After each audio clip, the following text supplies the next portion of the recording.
Hey everyone, Undr here, and today on Hyrule UndrCover, we'll stop right there. Okay, this was not supposed to be the first episode of Hyrule UndrCover's reboot.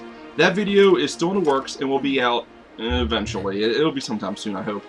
But I wanted to do a quick video on this particular topic because people keep asking me, Undr, what are you talking about when you mention these owl statues in the Zelda Wii U footage? And it's exactly what I'm saying. I mean, there are Zelda, we think we see owl statues. I mean, it looks like it to me, owl statues in Zelda Wii U. And the reason why that's relevant is because of these. They look pretty identical. These are statues in Twilight Princess that are moved with the Dominion Rod. Or the Rod Dominion, whatever you want to call it.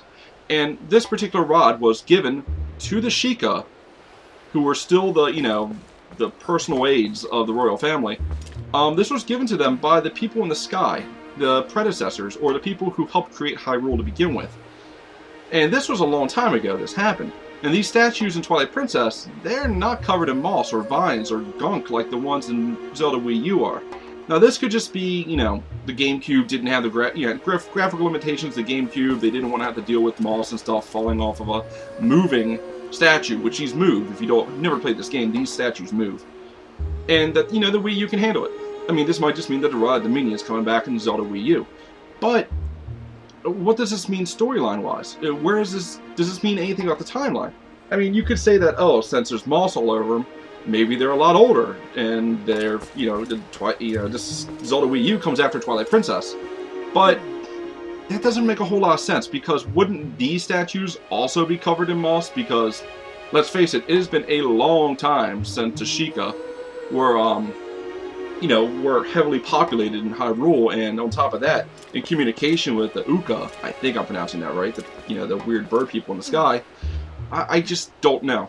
I really don't know. And I just wanted to point this out because a lot of people have been asking me what I'm talking about, and I haven't had many opportunities to simply show them what I'm talking about.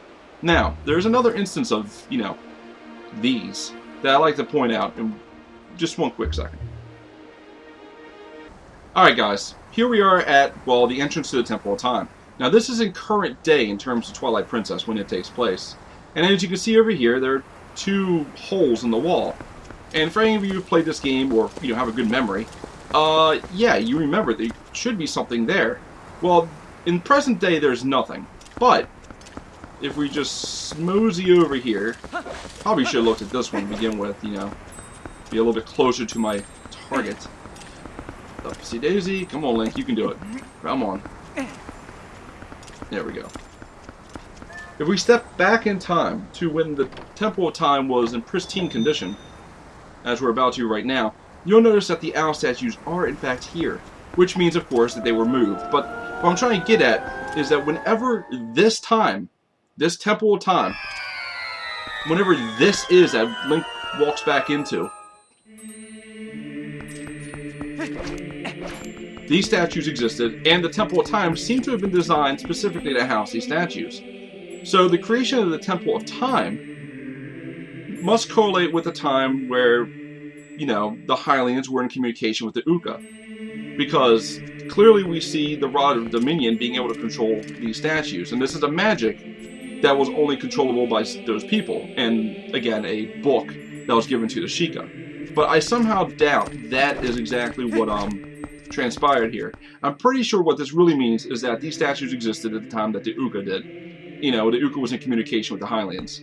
And this entire place here, it is similar yet different to the one in Ocarina of Time. Now what this means, I couldn't really tell you. I mean, the placement of the Temple of Time, that's another thing for another day. But what I'm trying to get at here is, this could have major implications to what timeline that Zelda Wii U takes place in. Because honestly, going off these statues, this is the only game where we see statues just like these. We've seen other owl statues. We haven't seen owl statues identical to these until the Zelda Wii U footage. And I'm thinking that means that, some way, shape, or form, Zelda Wii U is tied to Twilight Princess. And it would make sense for them to wait to release this game before, Zelda Wii U, as kind of a way to tie people in. Maybe newer gamers or newer Zelda fans who may not have actually played Twilight Princess for some reason. Getting an opportunity here to maybe see these and be like, oh, I've seen these before. They were in Twilight Princess. So, yeah, that's all the video is for. This is like a 5-minute video at most, maybe a little bit more, I don't know. But I just wanted to throw that out there so I can throw a link down in my Twitch chat instead of explaining it over and over again what I'm talking about with these owl statues. So, thank you guys for watching. Hyrule UndrCover will be happening. It takes a long time to write scripts for this kind of thing. I mean, this is my first video like this in a very long time, so bear with me, please.